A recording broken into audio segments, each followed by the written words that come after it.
우리 좌우 옆분과 인사 나눕니다. 사랑합니다. 축복합니다. 인사합니다. 오늘 설교는 김민호 전사님이 하시기로 되어 있는데 다음 주 수요일 날 제가 백신을 맞아가지고요. 별로 백신 맞으면 결과가 또 별로 좋지 않다라 그러네요. 열도 있고 그래서 좀 조심해서 바꿨습니다. 또 됐다가 또 됐네요. 오늘 제목은 인생의 주인이신 하나님, 인생의 주인이신 하나님에 대해서 말씀드립니다. 오늘 본문에 보게 되면 지난번에도 말씀을 드린 바와 같이 사무엘이 이제 이스라엘 왕의 초대 왕 사울 왕을 왕립시키고 그리고 이제 사무엘이 퇴장을 합니다. 퇴장을 할 때 자기의 모든 여태까지 쌓아놓았던 업적들을 다 뒤로 하고 다 모든 걸 내려놓고 이 마지막 백성들을 전체 불러 모으고 중요한 사람들에게 하나님 고별 설교의 내용이 말씀으로 오늘 이야기하고 있다라고 하는 겁니다. 그리고 오늘 저와 여러분이 함께 읽었던 말씀은 사무엘 선지자가 이스라엘 백성들을 향하여 고별 설교하고 있는 내용 중에 한 부분이라고 볼 수가 있다라고 하는 것이죠. 그런데 여기서 주목해 봐야 될 만한 말씀이 있습니다. 그것은 바로 뭐냐면 이스라엘 백성들이 왕으로 인하여 복을 얻게 된다는 약속이 단 한마디도 없다라는 겁니다. 바로 이스라엘 왕이 세워질 것인데 사울 왕이 이스라엘 초대 왕이 됐잖아요. 근데 이 본문에 찾아보면 왕 때문에 복을 받는다라는 말이 단 한 구절도 나오지 않고 있다라는 겁니다. 무엇을 말할까요? 그 이유는 뭘까요? 이스라엘 백성들의 행복과 불행의 결정짓는 주체는 왕이 아니라 여호와 하나님이다라는 것을 강력하게 말씀하시기 위함인 겁니다. 그렇기 때문에 더 들어간다고 한다면 그렇죠. 더 깊이 들어간다고 한다면 백성들이 왕을 경외하고 왕을 섬기고 그 다음에 왕을 명령을 따른다고 해서 백성들이 행복한 삶이 보장되지 않는다라고 하는 것이고요. 또 반대로 백성들이 왕의 목소리를 듣지 않고 왕의 명령을 거역한다고 해서 백성들의 불행이 찾아온다는 것도 아니다라고 하는 겁니다. 무슨 말입니까? 결론은 무엇이냐면 14절에서 이렇게 이야기해요. 14절 함께 읽었던 말씀을 보게 되면 14절에 뭐라고 합니까? 너희가 만일 여호와를 경외하여 그를 섬기며 그의 목소리를 듣고 여호와의 명령을 거역하지 아니하며 또 너희와 너희의 다스리는 왕이 너희 하나님 여호와를 따르면 좋겠지만은, 이 말씀이 나오는데 여기서 몇 마디가 중요한 얘기가 나오죠. 여호와 여호와 여호와 나옵니다. 여기서 보면 여호와를 경외하고 그를 섬기며 그 목소리를 듣고 그분을 거역하지 아니하며 왕과 백성은 여호와를 쫓는다고 한다면 내가 너희들에게 행복하게 해줄 것이다, 복을 내려줄 것이다, 그런 말씀을 하고 있다라는 거죠. 그 반대로 그러면 15절입니다. 그렇지 않으면 어떻게 했다는 거죠? 15절, 너희가 만일 여호와의 목소리를 듣지 아니하고 여호와의 명령을 거역하면 여호와의 손이 너희의 조상들을 치신 것 같이 너희도 어디 있다는 거예요? 친다라는 거죠. 이것은 바로 뭐냐면 백성들이 하나님의 여호와를 목소리를 듣지 않고 여호와의 명령을 거역하게 된다면 여호와의 손에 의해서 커다란 불행을 얻게 된다라고 하는 그런 말씀을 하고 있다라는 거, 양면적인 것이죠. 그렇기 때문에 여기에 나오는 주된 핵심적인 주체는 바로 뭐냐면 너희들이 원하는 왕을 세웠지만 나를 버리고 나를 대신해서 너희들이 대표하는 왕으로 세웠지만 그 왕이 너희들이 왕의 말을 잘 듣고 순종한다고 해서 복이 임하는 것도 아니고, 그리고 또 너희가 왕의 말을 듣지 않고 거역한다고 해서 불행이 오는 것도 아니다. 뭐냐? 결론적인 것은 뭡니까? 행복과 불행의 결정적인 그런 결정체는 누가 주관하느냐? 바로 여호와 하나님이시다라는 것을 사무엘이 그 이야기를 하고 있다라고 하는 것입니다. 그렇기 때문에 중요한 것은 그 증표로, 그렇다면 하나님의 말씀을 통해서 선지자가 이야기를 했을 때 이것은 말로 구두로 이야기한 거잖아요. 너희가 여호와를 잘 섬기면 복을 받을 것인데 섬기지 않으면 너희가 너희 조상들을 친 것처럼 나도 치겠다. 모든 행복과 불행은 왕을 잘 섬기고 못 섬기고에서 결정되는 것이 아니라 행복과 불행의 결정체는 누가 주관하느냐, 누가 좌지우지할 수 있느냐, 여호와 하나님 한 분밖에 없다라는 것을 깊이 강조하고 있는 내용이죠. 그리고 이 증표를 말로만 한 게 아니잖아요. 사무엘이 이게 설교만 한 것이 아니라 그렇다면 너희들에게 이 증표를 보여주겠다. 그러면서 이 말씀을 하고 있는데 16절부터 19절에 나오는 말씀이죠. 백성들이 보는 가운데서 너희가 16절에 너희는 이제 가만히 서서 여호와께서 너희 목전에서 행하시는 큰 일을 봐라. 조금 있으면 있어야 될 일에 대해서 얘기하죠. 다시 계속해서 반복적인 얘기지만은 서두에 내가 뭐라고 말했죠? 바로 하나님 행복과 불행은 왕을 너희들이 원하는 왕을 세워서 그 왕에게 순복하고 그분의 말을 따라서 행복해지고 불행해지는 것이 아니라 행복과 불행의 결정적인 결정권자는 누구냐? 하나님 여호와다. 그러면 너희가 그것을 보기 위해서 증표를 보여주겠다고 사무엘이 백성들에게 16절부터 얘기를 하는데, 그러면서 뭐라고 합니까? 너희들 봐라. 17절에 오늘은 밀베는 때가 아니냐. 밀베는 때는 말하면 밀을 추수할 때가 됐다라고 하는 거죠. 밀이 추수할 때가 됐을 때 만약에 추수를 수확할 수 있는 수확기에 비가 내린다고 한다면 상당히 엄청난 피해를 얻게 되는 거죠. 그런데 밀벨 때가 아니냐. 그때 내가 여호와께 아뢰니니 여호와께서 우리와 비를 보내사 너희 왕을 구한 일 곧 여호와의 목전에서 범한 죄악의 큼을 너희가 밝히 알게 될 것이다. 너희가 여태까지 내가 누구냐? 너희들에게 내가 누구고 어떤 존재냐? 너희 조상을 봐라.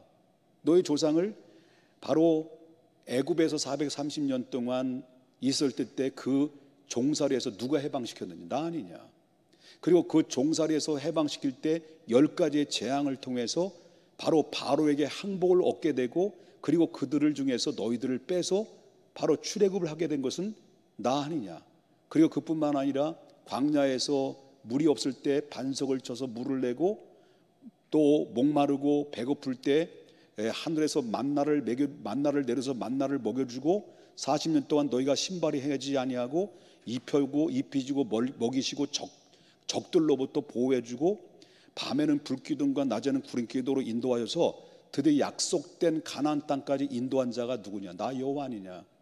그리고 사사 시대를 거쳐서 지금까지 너희가 역사적으로 내가 너와 함께 있었고 한 번도 너희 곁을 떠나지 않았는데 너희들은 나를 외면하고 바로 다른 나라처럼 우리를 위하여 우리를 인도할, 우리를 이끌어갈 왕이 필요하다고 해서 너희들이 왕을 세워달라고 했는데, 나는 원치는 않았지만 너희들이 원하는 것을 원하는 대로 했지만 너희들이 이게 얼마나 큰 제약인가라는 것을 너희가 보게 될 것이다 라고 하면서 바로 너희가 오늘 이때가 밀을 거둘 때가 아니냐, 수확할 때가 아니냐, 내가 하나님 앞에 아뢰리니 우리와 비를 내리게 할 것이다 라고 이렇게 선포하고, 그 다음에 18절에 사무엘이 곧바로 그 선포하자마자 하나님께 어떻게 했습니까? 18절 이에 사무엘이 어떻게 했다는 거예요? 여호와께, 여기 글씨 보입니까? 여호와께 어떻게 했다는 거예요? 아뢰었다는 거예요. 기도했다는 거예요.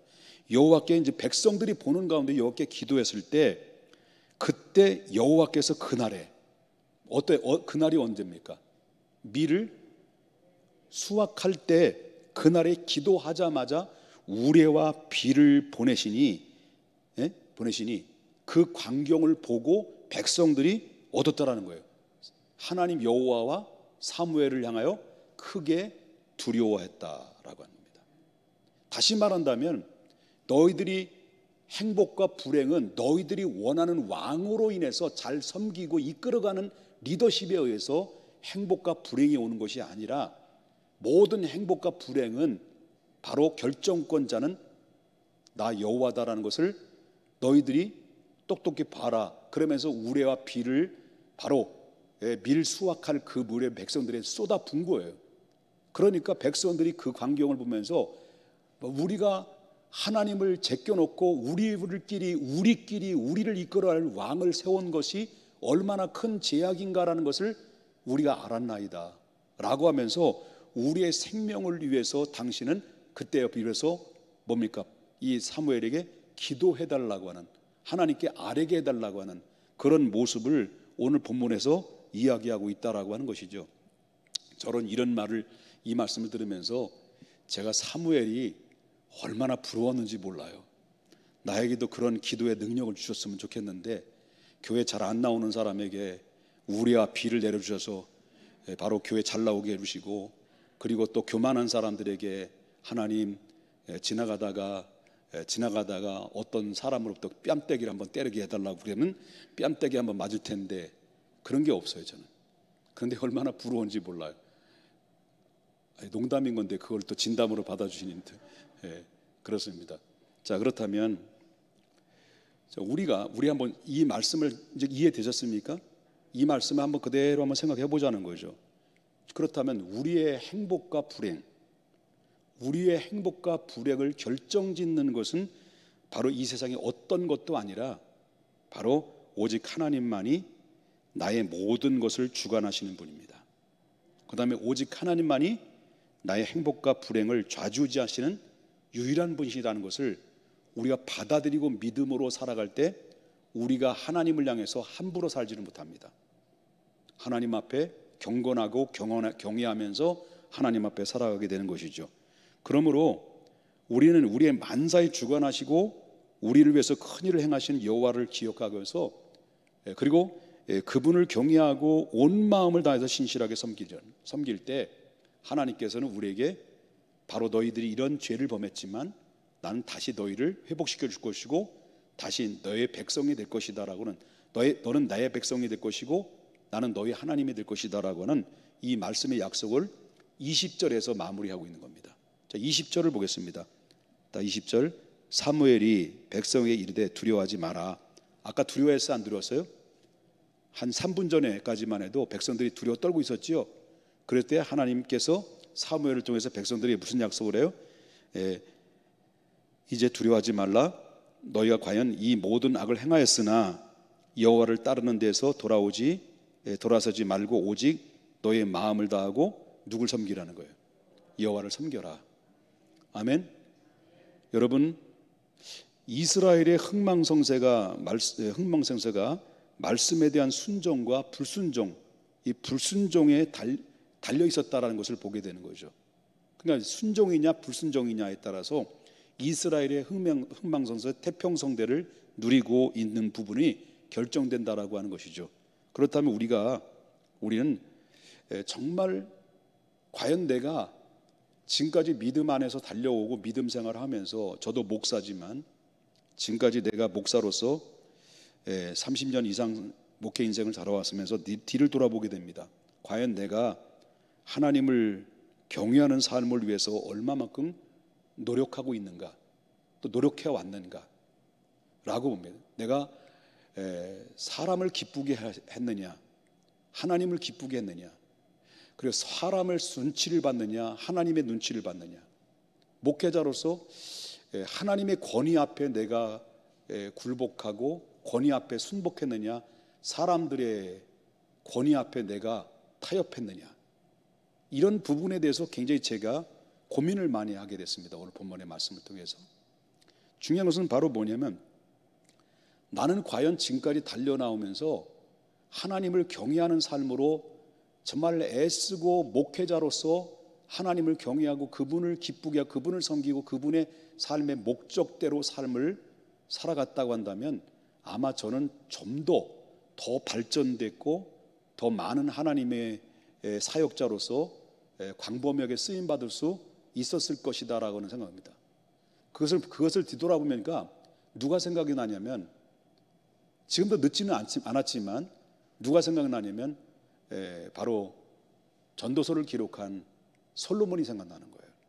솔로몬이 젊었을 때, 힘 있을 때 하나님을 경외하고 하나님을 찬양하고 하나님의 기쁨이 되고 하나님을 정말 예배하는 자로서 그분의 기쁨의 삶으로 나의 기쁨이 되고 그런 목적대로 우리가 살아갈 수 있었다고 한다면 좀 더 우리 하나님이 주시는 형통과 그리고 안전한 가운데 우리를 하나님이 이끌어 갔었을 텐데, 우리는 어쩌면 이 젊은 시절에 힘 있을 때 바로 우리 신앙생활이 10년이 되고 20년 되고 30년 동안 신앙생활하면서 지금까지 달려나오면서 내가 과연 바뀌어진 게 뭐고 내가 달라진 게 뭔가, 나는 과연 그리스도의 형상을 닮아가고 하나님의 기쁨으로 살아가는 사명자라고 하지만 나는 과연 내가 좀 달라져 가고 있고 내가 어느 정도 성숙한 자리에 하나님을 경외하는 위치에 있는가라고 볼 때 매우 부끄럽습니다.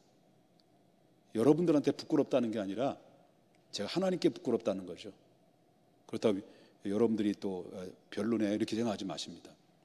그럼 저도 제가 여러분 공개를 하지만 우리는 어떠냐는 거죠. 여러분은 어떠냐는 거죠. 정말 내가 하나님 앞에 떳떳할 수 있는가라고 할 때 좀 더 우리가 하나님의 기쁨이 되고 하나님을 경외하는 일에 지금까지 소모적인 이 부분에서 많이 빼앗겼고 세상의 물질에 아니면 또 여러 가지 세상을 사랑하는 데 있어서 아니면 또 새로운 세상적인 중독에 빠져서 거기서 헤어나지 못하는 가운데서 내가 하나님을 향해서 바라보는 그 길을 시선을 빼앗기고 그 하나님의 축복에서 우리가 다른 사람에게 촛대가 옮겨지는 그런 일들은 없는가를 한 번쯤 돌아볼 필요성이 있었다라고 하는 것이고요. 우리는 온 마음을 다해서 이제는 앞으로는 신실하게 하나님을 사랑하고 그분을 신뢰하고 좀 더 성숙한 자리에 한 단계씩 한 단계씩 나이가 들어가면서 신앙도 무르익어가는 하나님의 사람들이 바로 오늘 이 시대에 요구되는 그런 하나님의 사람들이다라고 하는 것을 보게 됩니다. 저는 여러분과 저가 지금까지 신앙생활을 정말 많이 했다라고, 아니면 모태 신앙일 수도 있고 어렸을 때부터 신앙생활 했었고 아니면 또 10년, 20년, 30년 동안 다녀왔는데 지금 오늘 나의 위치에 과연 이 순간에 하나님을 경외하는 마음으로 사로잡혀 있고 그분에 압도당하고 있느냐를 할 때 한번 냉정하게 내 자신을 돌아볼 수 있는 기회가 바로 오늘 이 밤이 됐으면 좋겠습니다. 그래서 하나님 앞에 다시 한번 결단하고 이제 내일부터, 아니 그 앞으로 미래를 내게 주어진 생명 앞에 마지막 인생 저녁 노을이 됐을 때 하나님 요단강 앞에 섰을 때 우리는 솔로몬이 우리에게 미리 교훈을 남겼던 것처럼 헛되도다라는 고백이 아니라 영광 찬란한 영광 앞에서 하나님 앞에 감격적인 눈물로 주님의 품에 안길 그날 때까지 여러분 우리 모두 하나님 앞에 주님의 기쁨이 나의 기쁨이 되고 경건함과 그분을 신뢰하고 그분의 제일로 삶을 살아가는 하나님 앞에 성숙한 자리에 설 수 있는 우리 모두가 되기를 주님의 이름으로 축복합니다. 기도하겠습니다.